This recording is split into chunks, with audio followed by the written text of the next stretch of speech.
If you have a dream, go for it. Everything always works out. Trust the process, trust the universe, trust the flow.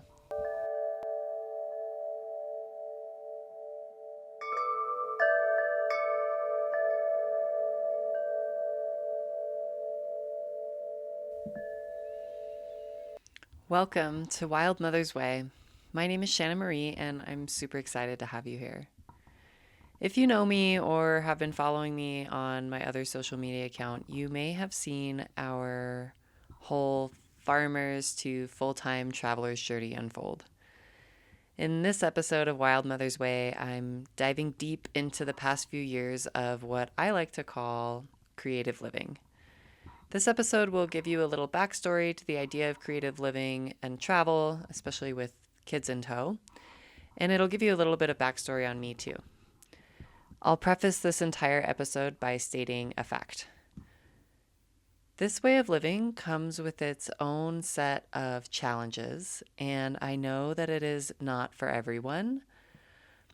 But if you've got a little bit of wildness in you and maybe some kiddos who want to go explore the world and have a heart for adventure, I hope you'll gain some insight from hearing our story. We'll talk about where we started, how we traveled to multiple countries and throughout a lot of the Western United States, even actually all the way over to Florida, with our kids, and how we made it work while living on a budget. So I'll start with a little bit of a backstory. For most of our life together as a couple, my beloved and I were gypsies. We were van lifers, nomadic hippies, and just creative livers in general. And we did this with our daughters when they were small. When Asha was maybe 1 or 2, she's 10 now, we bought a Sprinter van and lived out of that for a long time, traveling. And when Leia was born, we were living in Costa Rica and obviously traveling. So we've just always had a very free sense of our living situation. And it's never, ever been something that felt like forever or permanent until our career paths shifted drastically and led us to settle down in Texas, where we needed to be stationary to follow this career journey that we were on. And this was really new for us.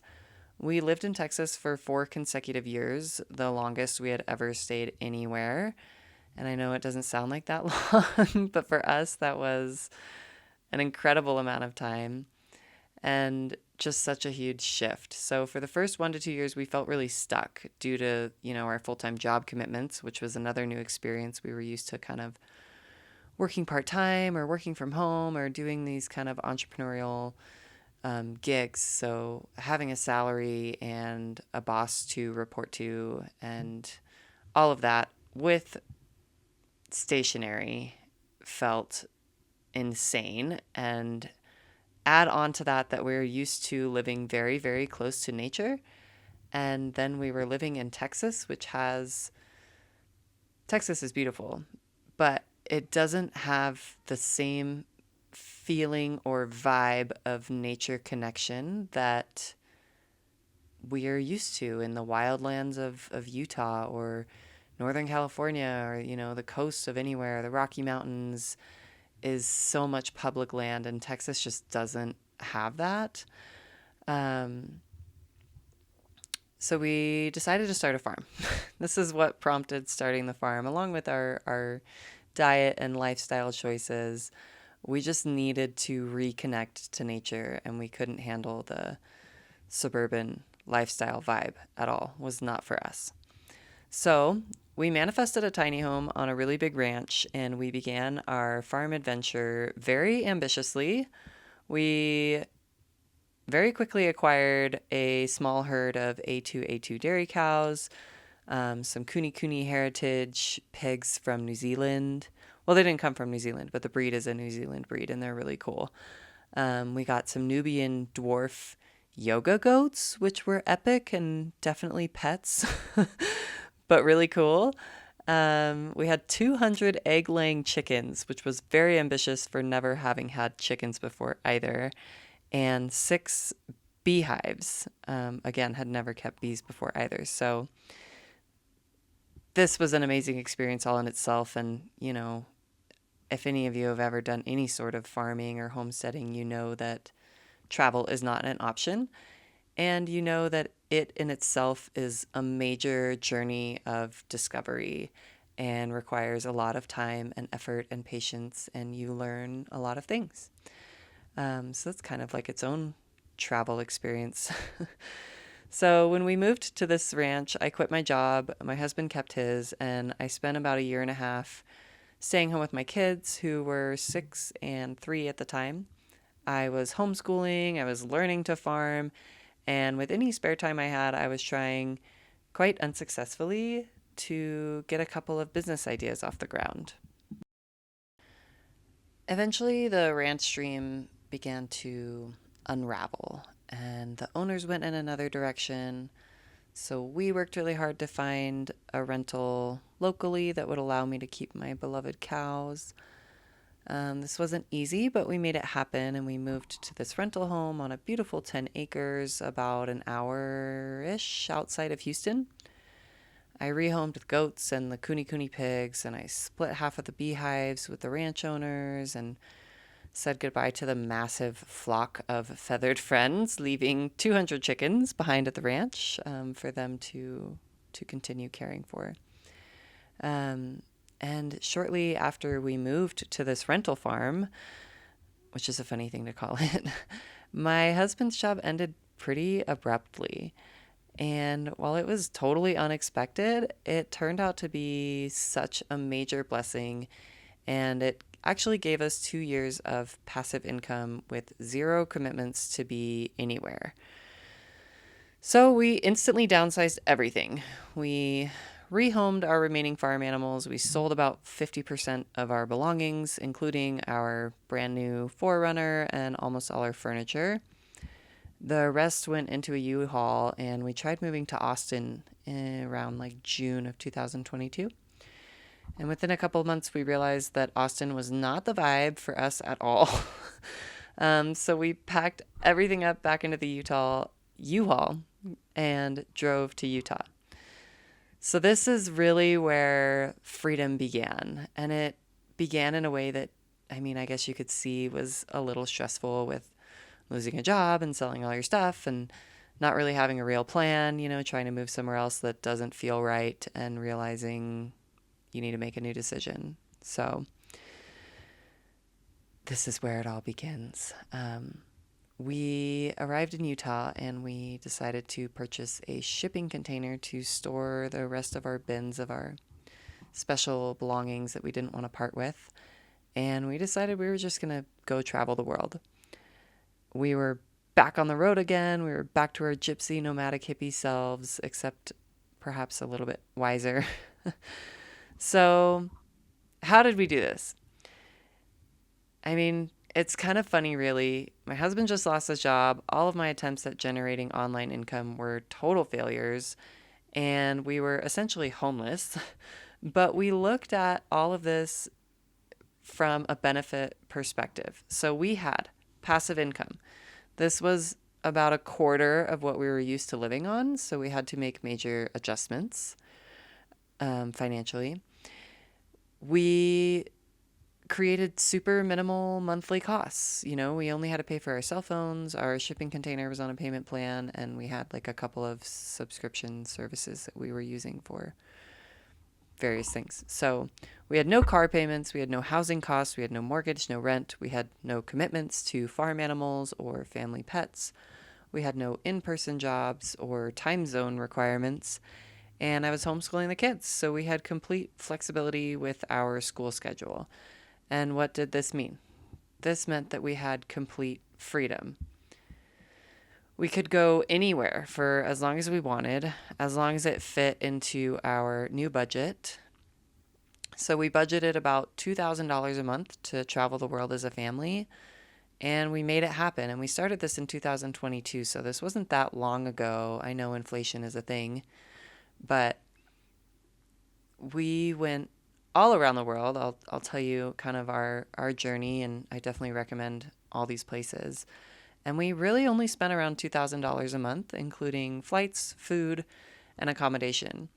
So after I share a little bit of tidbits about our travel journey, I'll kind of give you some insight into perhaps how you can apply this process to your own life, because I'm assuming you're not going to have a severance and get fired and, you know, just decide to go travel the world. But I think there are ways to make it happen, and I've thought about this a lot for anybody. So let's dive into our travel journey, because this was really exciting to think about while I was writing this episode, and it's just fun to remember and reminisce, like, what an amazing place the world is when the whole thing feels like your oyster. And I want that for other people. So that's why I'm going to tease you a little bit with some of this travel FOMO. and hopefully, I mean, my real goal is to inspire you.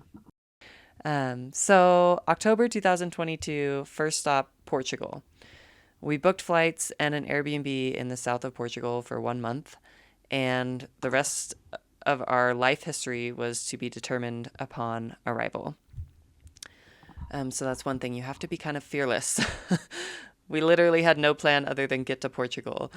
Our flights were so cheap, because we were on a budget, that they had many, many, many layovers.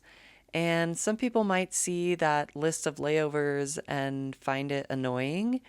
But for us, it was this huge bonus. I mean, we had incredible layovers and opportunities to check out major attractions that we probably otherwise wouldn't have chosen to do. So, for example, on our way to Portugal, we spent a day in San Francisco.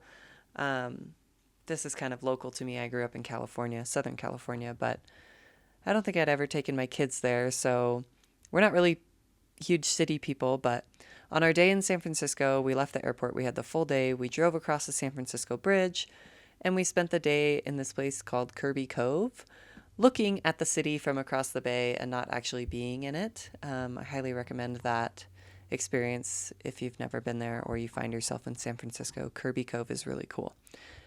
Then on the same day, later, many hours later, we landed in Paris, France, where we spent only 1 night. We got a really cheap hotel, and it came with a French buffet dinner, which was incredibly amazing. On our 1 night in Paris, France, of course, we took the train over to the Eiffel Tower. And granted, we were only there for about an hour. But honestly, it was kind of a hectic mess in the center of a major city full of tourists. And don't hate on me for saying this, but it wasn't that cool. Major attractions are generally not my cup of tea. Regardless, we totally enjoyed ourselves, and we took a late night train back to our hotel and hopped on a flight the next morning that would land us in the Algarve, southern sunny Portugal. And when it comes to Portugal, we loved everything about Portugal. So the beaches are beautiful, the people are kind, the language is really fun to attempt decoding, and the food is really great quality and super affordable. We mostly cooked at home, eating like a lot of local meats and veggies and fruits. But even eating out is good quality and pretty affordable.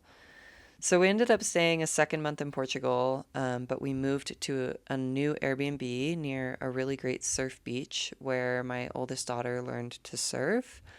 And she made friends with the surf camp coaches who were, I don't know, young adults, so quite a bit older than her. But it was just such a beautiful experience to watch her grow and have this independence while I hung out on the beach with Leia, my younger daughter, who was only about 5 at the time. And we just made incredible, unforgettable memories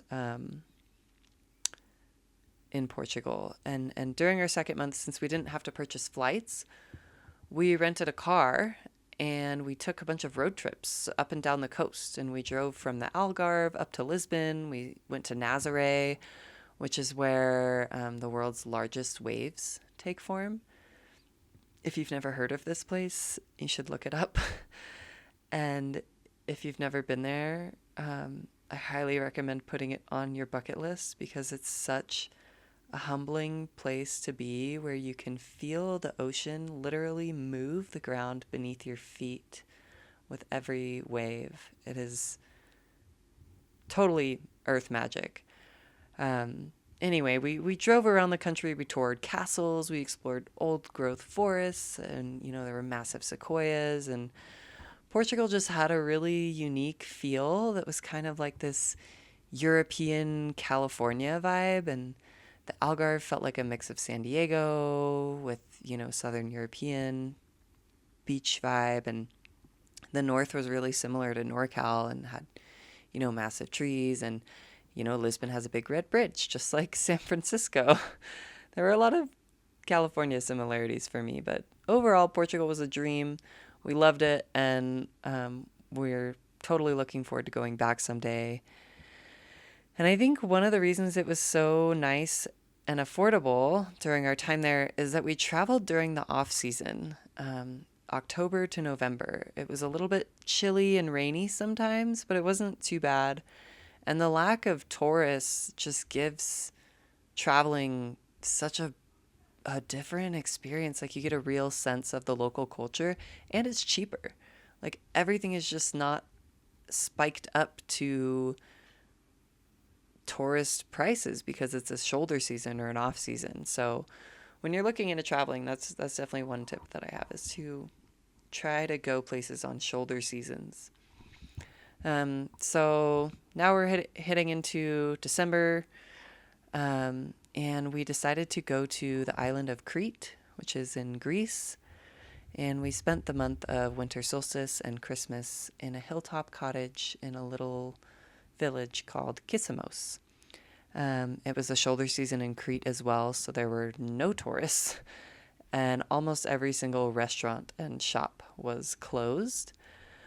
We did, however, find a couple hidden gems, a couple hidden restaurant gems with incredible local food. And Crete was really affordable. Our 2-bedroom hilltop cottage was only around $800, and we had room in the budget to rent a car, which was very necessary. That was not like a walking friendly place. And we explored the entire island of Crete. We hiked goat-covered mountains where shepherds were tending their herds, and you can hear all the jingling of the goat bells as you hike through the Mediterranean desert hillsides. So Crete is a very magical place too. There's endless sacred and historical sites, cute little villages, bustling cities, and amazing beaches. We were bathing in the Mediterranean in December. It was totally a dream, and I lived it. It was my reality. And I hope that gives you some inspiration to go explore Europe for a long time. Because 3 months in Europe felt too short, honestly. I really, really enjoy slow travel. But we only had a 3-month visa, and it was expiring. So we went back to the United States, and for 6 months from around January to June, we traveled with our family through California, Oregon, Arizona, and Utah, splitting up our Airbnb costs along the way. It was less dreamy, but still really meaningful and magical to be exploring our home country with our family and enjoying the sense of freedom that came from choosing a new city or state to go live in every month. I should mention, if you haven't picked up on this already, we almost always book Airbnb stays for 1 month or longer. The discount that gets applied when you have a 1-month stay can be massive, and it depends on like the house that you're looking at, but most Airbnb hosts will give a large discount for 1 month. And that's one thing that made traveling and staying in Airbnbs so affordable for us. So in the US, Airbnb is a lot more expensive than it was in Portugal and Greece and other places around the world. So by traveling with our family, which is my brother-in-law and sister-in-law, and sharing a bigger house, we kept it affordable. And like I said, we got to, explore a lot of places together, which was really cool. This 1-month rental discount concept also applies to rental cars. So most of the time when we were abroad, our rental car was like $400. And I mean, you're not paying like car, that includes the car insurance and all this stuff. So you really can budget in for world travel and to be comfortable, especially abroad. It is cheaper if you're going to stay long enough to make the cost of the flight worth it. And then as far as traveling the US and having a car, if you live in America, you obviously know that it is really difficult to be here without a car. So when we came back to the US, we bought an affordable car and then we sold it again later when we left, which leads me into Brazil. So after 6 months of traveling the US, we got our travel bug back and we flew off to Brazil for 3 months. Brazil was incredible. It was life-changing in so many ways. And we actually spent our entire 3 months in the same place on a small island on the southern coast called Florianopolis. The locals call it Floripa. And we had a beachfront luxury apartment that was $1,000 a month. Like, I'm not kidding here. And we got a rental car. Again, it was about $400. So this can be very affordable. In Brazil, we totally immersed ourselves in the Portuguese language and Brazilian culture. We walked on the beach every day. We went to local markets. We drank coconuts. We went to local birthday parties and made friends. And it was just truly an amazing place. And we would go back there in a heartbeat. And the only reason we left is because our visas expired. And honestly, we were kind of beginning to approach the end of our days with our passive income. So we had to adjust to changing plans. So by August of 2023, we had about 6 months left of our passive income gig. And we started planning to settle down. We tried to go live in a rural town in southern Colorado. This did not work out. And instead, we ended up buying a used truck and a 21-foot camper. And we did not settle down at all. We spent the next 7 months boondocking. We started in Colorado, we traveled to the West Coast, and eventually we made our way all the way over to Florida, where we spent a couple months of American winter. And we loved this experience. This is definitely not something I could have done forever, with a small camper trailer, but it was so great. We kept our travels in the camper really affordable in similar ways. We rarely ate out. We rarely paid for campgrounds. I actually used an app called Campendium to find really good boondocking sites for us to stay in. So if you're not familiar with that phrase, boondocking just means you are literally camping for free on usually public land of some sort. There's no power hookups. There's no water. There's no septic dump. It is boondocking. You're just out in the nature with your camper, and then you kind of got to refill and dump and take care of all that stuff when you go back into a city. So Campendium is really cool for finding a lot of those sites, and most of them were amazing, and honestly, some of them were no good. So make sure you read reviews if you try this. But yeah, like I said, most were amazing. They were secluded. They were beautiful. And yeah, they got us all the way over to Florida from the West Coast. So after 2 months of enjoying really hot, humid Florida, we camped down in the Everglades, where we left our camper and took day trips down to the Florida Keys. Like, it's pretty amazing that you can drive to a tropical island in Florida. It's just mind-blowing in so many ways. And we explored some of Miami, and on our way down to the Everglades, we went through a lot of the High Springs area and did some swimming in the springs. And Florida is just amazing too. That was our first time being there, and we really enjoyed our time there with the camper, which made it so affordable. But eventually, it got old living in something so tiny. And again, we were kind of like, okay, we're approaching the end of our passive income stream here. We kind of got to go settle down and be normal people again. So we sold the camper in Florida and then drove the truck back west into the Rockies, and we tried again to settle down in southern Colorado, which again did not work out. Our plans changed, and we spent the summer trying to build a homestead on a small piece of land that we owned in southern Utah. And this plan did not go expected either. But we did end up helping a neighbor start her homestead and farm, which was a really cool summertime experience. Summer ended, and after another attempt at moving to Colorado, which failed again, we found ourselves back in southern Utah, out of our beloved passive income. We were living completely for free, either on family land or house sitting or pet sitting. And I actually was reflecting on 2024, this year, this past year, we didn't pay rent one time because we had that camper. And then we paid for campgrounds rarely. But we just spent this entire year of 2024 not paying for living accommodations, which is just wild. I didn't even realize that we had accomplished that.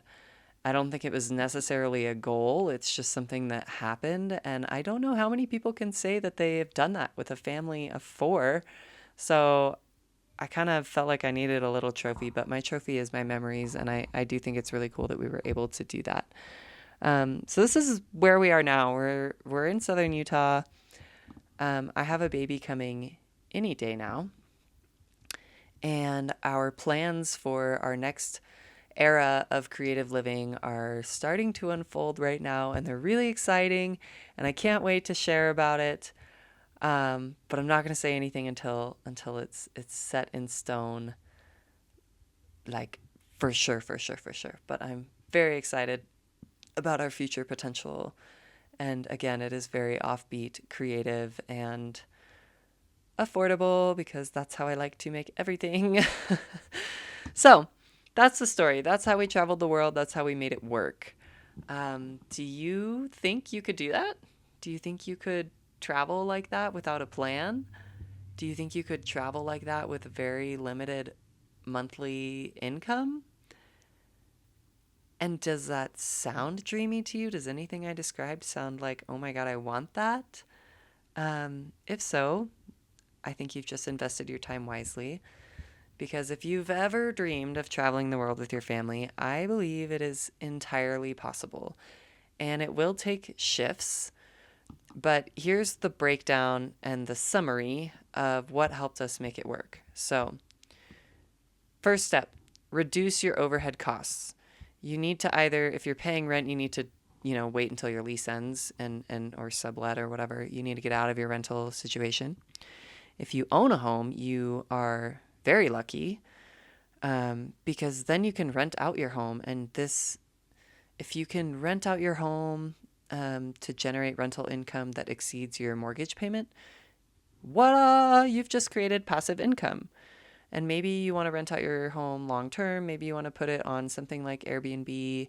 Maybe you want to put it on something like Furnished Finder, or VRBO is another one. Obviously, you'd want to remove personal belongings and make it comfortable for guests to be there. But those short-term rentals are obviously going to gain you a lot more income. But they are a little risky in terms of you don't know if they'll always be booked. So you kind of have to do some risk management there. But it does give you flexibility if you only want to travel for a few months, that you see if you can get your home booked out. Maybe you are a great future planner and you can look ahead to April through June and list your house and say it's available from April to June, and maybe you get all 3 months booked, and then you get on a plane and you go live your dream, and then you get to come back home. That sounds pretty great. And if for some reason your house didn't get booked, then you shift your plans and you look May through July and see if you can get your house booked. There are a lot of options in this concept. So another way to reduce overhead costs is to sell or rethink your car.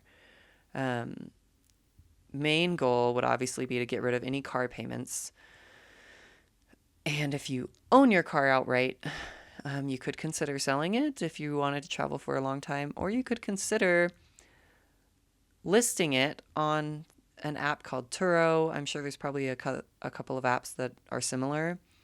But Turo is basically like Airbnb for cars. You can rent out your personal car. Somebody would pay to rent your car for a couple days or a week or whatever. And if you have someone local to your neighborhood where you live that you trust who can manage that for you, there's another way for you to generate passive income while you're traveling.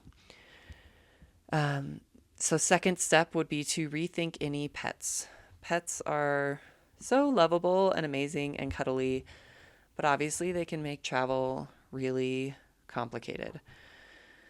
So, if you do have pets, dogs or cats or something that you're not willing to part with for obvious reasons, there is a website called Trusted House Sitters.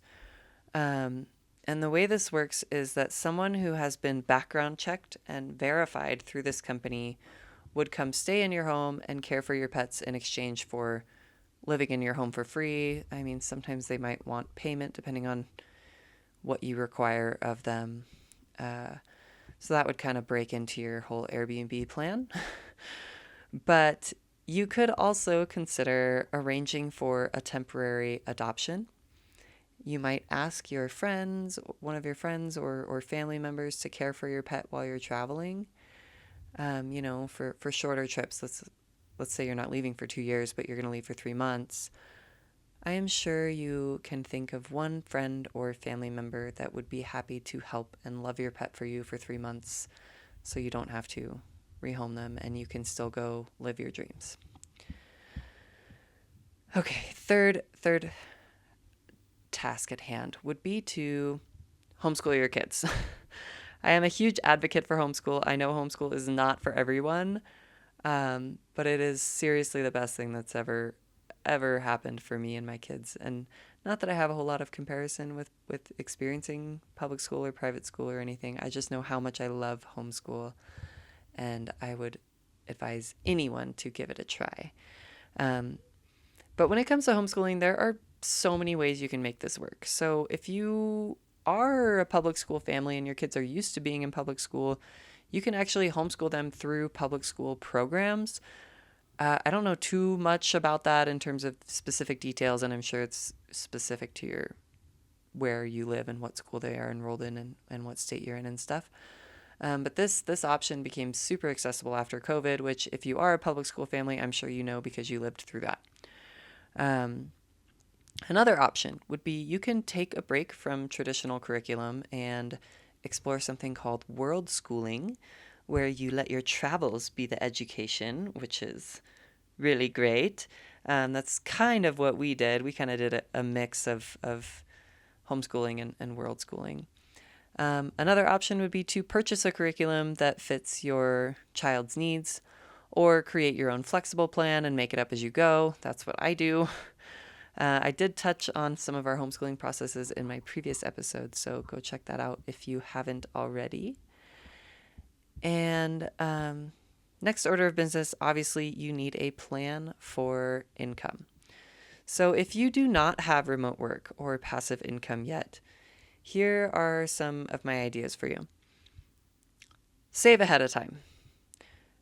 Obviously, that's easier said than done. I know how expensive everything in the world costs, but if you really want to do this, dedicate your savings account to being able to travel the world.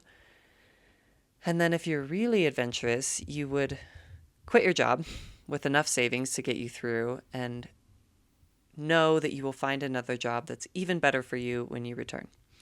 That takes a lot of trust and faith in yourself, but I believe in you. Second idea, you could start a side hustle. Maybe you want to start looking into future plans, traveling in the next 6 months or so, and see what kind of projects you can launch before you leave. And obviously be mindful that starting something new while you're traveling can actually be a lot more than it sounds like, and it can totally distract from your journey. Maybe I can touch on that a little bit. I kind of lived through that, which was wanting to create this travel vlog while I was traveling, and I discovered along the way that vlogging is just not for me. It totally takes me out of the moment, and it takes me out of the experience of real life. So I did have fun vlogging. There were a lot of, fun things about it, and I have a lot of experience with video editing and shooting video and stuff, but it just made traveling work, and it made like these experiences that I was living with my kids about work. And yeah, I shouldn't be complaining because a lot of people do that and they make tons of money, and I'm really happy for them. And I just found out the hard way that it was not for me. But there's so many side hustle ideas. Like, you don't have to do a video blog. You could. Obviously, we've already kind of touched on this, but you can rent out your home or car, and use that income to travel to really affordable places like Asia or Central America or South America. And then, obviously there's this option, which is to apply for remote work and land a job before you leave, and then plan your travels around that flexibility of your new job. And, you might have to make some decisions when it comes to time zones and being available for meetings and stuff like that. So last but not least, you need to figure out how to live below your means. So this means avoiding unnecessary expenses like souvenirs and eating out. You're going to want to cook your own meals and eat out only when necessary, like on airline travel days or road trip days. You need to travel light. So we keep wardrobes really simple and affordable. Everything we travel with fits into carry-on bags. So not only does this cut down on checked baggage fees, which add up a lot, especially if you're buying cheap flights, you don't get a checked bag. And then you try to bring one and it's like $70 every time you switch flights and you have all these layovers. So that is not the way to go. Definitely fly carry-on only. It makes traveling so much easier. And honestly, being a minimalist is really, really, really the way to go. You want to choose travel destinations, if possible, where walking and public transport is an option instead of renting a car. This obviously won't always be the case, but it does help keep it really affordable, and it keeps you healthy. And then minimize your monthly subscriptions. Cancel your Netflix and your Spotify and your YouTube, and just do your best to eliminate any excess spending. So obviously, living below your means will be incredibly specific to you and your family. And I can't possibly give you exact suggestions, but I'll give you one more specific example that might spark some ideas for you. Before we left on our world traveling journey, my husband and I sold one of our MacBook Pros. That's a hefty chunk of cash, and it really lightened our packing load and gave us that extra cash. And we have since shared a laptop for going on 3 years now, and it's been totally fine. So there are ways to reduce everything, and it's amazing when we find out how much happier we can be and live with less. So to sum this all up, everything that once felt like a huge problem, like my husband's job ending, repeated failed attempts to settle down, business ideas that didn't take off, eventually it all worked out. Every experience we've been through has prepared us for the next step. And I don't think we're alone in this. This is just how life works. And I'll admit that I've had this realization many times, but it hits me again and again whenever I reflect on my journey. All those times when I thought I wasn't productive, wasn't successful, wasn't learning, wasn't growing, wasn't enough. I just didn't have an end goal to show for it. But everything I've done, everything I've ever done, has led me to this moment. It has shaped who I am today, filled me with my dreams and inspirations, and made me capable of what I'm doing right now. And I know it's probably the same for you. If you have a dream, go for it. Everything always works out. Trust the process, trust the universe, trust the flow. I really hope you enjoyed this episode and that it left you with some food for thought if traveling with your kids is a dream of yours. And if you did enjoy this episode, please subscribe and leave me a review. Send it to somebody else who might find it valuable. That would really help me grow this community that I'm building. You can find me on Instagram at Wild Mothers Way, and the link in my bio there will help you find any other resources that I've mentioned or have available for you. Our next whole list of episodes I have prepared in advance are all diving into this wonderful world of birth and babies and my thoughts and experiences around that, which is really what sparked this podcast and this project. So I think my days of giving backstories are over. You know who I am now, and I'm really excited to dive into all of this birth topic with you during next month's episodes of Wild Mother's Way. So please make sure you're subscribed and following me on social media so that I can update you when those podcasts are released. And next month is also the month that I believe I will be meeting my beloved baby that I've been growing in my womb for the last 38 weeks now. So I'm trying to be extremely productive in these last couple weeks here to keep this rolling while I kind of step back in real life to cuddle my baby and be with myself in that moment as a new mother again. But like I said, I do have some gems that are ready to be recorded and very true and dear to my heart. So if you want to know how I feel about birth, and I have a lot of practical tips and breath work and things like that coming for you regarding pregnancy, birth, and postpartum, and even working through some birth trauma, if that's something that you've struggled with. That is all coming up next month. So stay tuned, and I really appreciate you being here.